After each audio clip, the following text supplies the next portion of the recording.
The invitation arrived on a Tuesday, heavy cream-colored paper with gold embossing announcing the Morrison family's annual reunion. I stared at it, running my fingers over the raised letters while memories of past humiliations played through my mind like a worn-out film reel. My name is Olivia Morrison, but these days I go by Liv Carter in the business world. 10 years ago, I was the family's greatest disappointment, the girl who walked away from our family's banking empire to pursue foolish dreams of working in hospitality. The phone rang, interrupting my thoughts. My cousin Diana's name flashed on the screen. I already knew why she was calling. Olivia. Her voice dripped with artificial sweetness. I assume you received the invitation. I did. Well, darling, I'm calling to let you know that perhaps it's best if you skip this year's reunion. The Starlight Grand is quite exclusive. The required attire alone. I glanced out my office window at the Manhattan skyline, suppressing a smile. The Starlight Grand, my flagship hotel, though the Morrison family didn't know that. They had no idea that LC Hotels, the fastest-growing luxury hotel chain in the country, belonged to their poor relation. Are you saying I can't afford it, Diana? Oh, don't be dramatic. It's just that, well, we have some very important guests coming. The governor, several CEOs. We can't have anyone feeling uncomfortable. By anyone, she meant herself. Heaven forbid her successful friends discover her cousin worked in customer service. What would they think? I see. I kept my voice neutral. And who chose the venue? I did, of course. Pride filled her voice. Daddy says I have excellent taste. The Starlight Grand is the most prestigious hotel in Manhattan. I had to pull some serious strings to book it for our reunion. I bit back a laugh. Diana hadn't pulled any strings. Her request had come through our regular booking channels, and I personally approved it last week. In fact, I'd given them a special rate, about 30% higher than our standard fee. That must have been difficult, I said mildly. Well, not everyone has my connections. The owner, L.C. Carter, is notoriously private, but her staff was quite accommodating once they heard the Morrison name. Of course they were. I'd instructed them to be. How interesting. Anyway, Diana continued, I'm sure you understand. Perhaps next year, if your situation improves. Are you still working at that little hotel in Brooklyn? The little hotel she referred to was actually my test property, where I developed and refined the service innovations that had made LC Hotels famous in the hospitality industry. But the Morrisons had stopped paying attention to my career years ago. Something like that, I replied. After hanging up, I sat back in my leather chair, memories washing over me. 10 years ago, I'd been fresh out of Cornell's hotel administration program, eager to learn the business from the ground up. My family had been horrified. A hotel clerk. My father had roared. No daughter of mine will wear a name tag and carry luggage. But I'd stuck to my plan, working every position from housekeeper to front desk manager. I learned every aspect of the business, identifying problems and innovating solutions. Within 3 years, I'd opened my first property under the LC Hotels banner. Now, at 32, I owned 17 luxury hotels across 3 continents. The Starlight Grand, my Manhattan flagship, had revolutionized the industry with its blend of classic luxury and cutting-edge technology. The same family that had once mocked my career choice now considered it the height of prestige to hold their reunion there. My phone buzzed, a text from my assistant, Marcus. The Morrison family reunion contract needs your final signature. Shall I bring it up? I smiled, typing back, no need. I have plans for this one. Opening my laptop, I began making arrangements. If my family wanted to ban me from the reunion for being too poor, they were in for quite a surprise. The Starlight Grand was about to host a revelation none of them would ever forget. Memories flooded back as I worked. Every snide comment, every dismissive glance, every family gathering where I was seated at the far end of the table, away from the successful relatives. Diana's wedding 3 years ago had been the worst. She'd seated me with the catering staff, telling everyone it was so I feel more comfortable with my own kind. The fact that I'd already owned 12 hotels by then didn't matter. They'd never bothered to look beyond their own assumptions. My sister Madeline had been the only one to stay in touch, though even she didn't know the full extent of my success. She called just as I was finalizing the arrangements. Liv, Diana called me. She said she had to uninvite you from the reunion. I'm so sorry. Don't be, I replied, signing the last document with a flourish. Actually, I have a favor to ask. Could you make sure everyone arrives exactly at 7 p.m.? It's important. Why? What are you planning? Let's just say Deanna isn't the only one with connections at the Starlight Grand. The next 2 weeks passed in a blur of preparation. I personally supervised every detail, from the menu to the floral arrangements. The Morrison family wanted luxury. I would give them a show they'd never forget. The night before the reunion, I stood in the hotel's grand lobby, watching the staff polish every surface to a mirror shine. The crystal chandeliers sparkled overhead, and the marble floors gleamed like sheets of ice. Everything was perfect. Marcus appeared at my side, tablet in hand. All arrangements are in place. The new signage will be unveiled at exactly 7:15 p.m. tomorrow. Are you sure about this?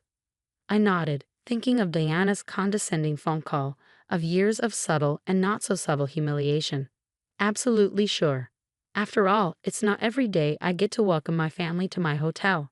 I smiled, imagining their faces when they realized the truth. Tomorrow would change everything, and I was ready. At precisely 6:45 p.m. on the evening of the reunion, I stood in my private office on the top floor of the Starlight Grand, watching the Morrison family arrive through the security feeds. They came in waves of designer clothes and expensive jewelry, each trying to outshine the other.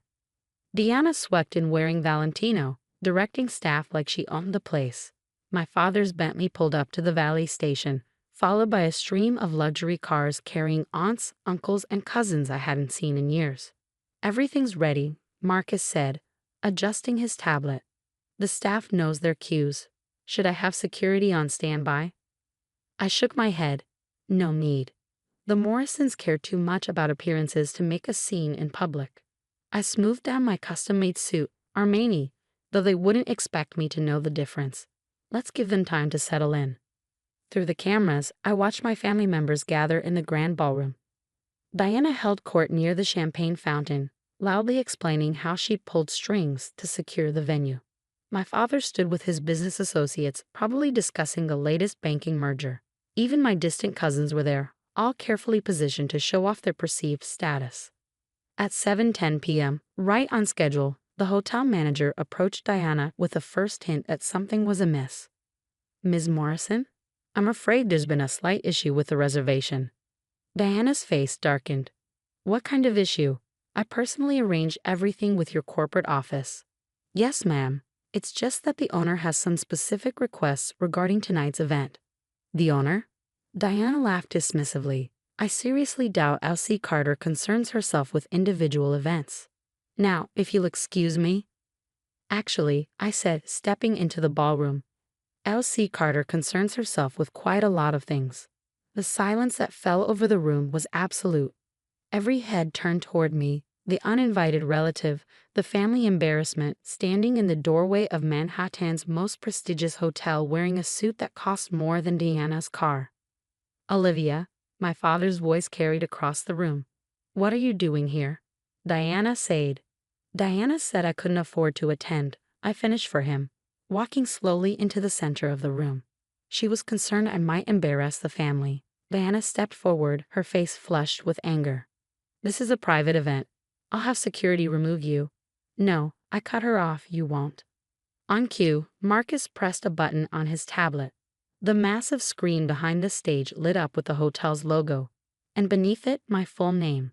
Olivia Morrison Carter, founder and CEO, LC Hotels International. The gasps were audible. Diana's champagne glass slipped from her fingers, shattering on the marble floor. That's not possible, she stammered. Would you like to see my business cards? I asked sweetly. Or perhaps the deed to the building. I have those right here. I patted the leather portfolio under my arm. My father pushed through the crowd, his face a mix of shock and something else. Was it pride? You own the Starlight Grand? And 16 other properties across 3 continents, I confirmed. Though this one is special.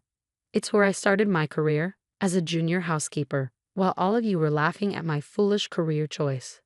The memory surfaced again. Diana mocking my name tag, my aunts whispering about wasted potential, my cousins excluding me from family photos because I didn't fit the image. All those years, I continued, my voice carrying in the stunned silence. While you were so busy looking down on me, you never bothered to look up. to see what I was building. The little hotel in Brooklyn Diana loves to joke about? It's my innovation lab, where we develop the systems that have revolutionized the luxury hotel industry. Marcus stepped forward, distributing folders to key family members. Inside you'll find the true story of LC Hotels, along with documentation of your rather interesting booking for tonight's event. Diana snatched her folder, her hands shaking as she opened it. Her eyes widened at the numbers. This can't. The rate you charge us is about 30% above our standard fee, I confirmed. Consider it a family discount, in reverse. My sister Madeline burst out laughing from somewhere in the crowd. Others joined in nervously, unsure whether they were allowed to find humor in the situation. Why didn't you tell us? My father demanded. Would you have believed me? I asked simply. 10 years ago, you told me no daughter of yours would ever work in a hotel.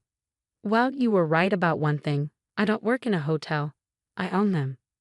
The screens around the ballroom came to life, showing images of my properties around the world.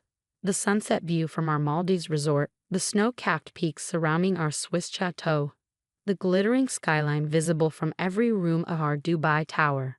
As for tonight's reunion, I continued, your reservation hasn't been canceled. You're welcome to stay.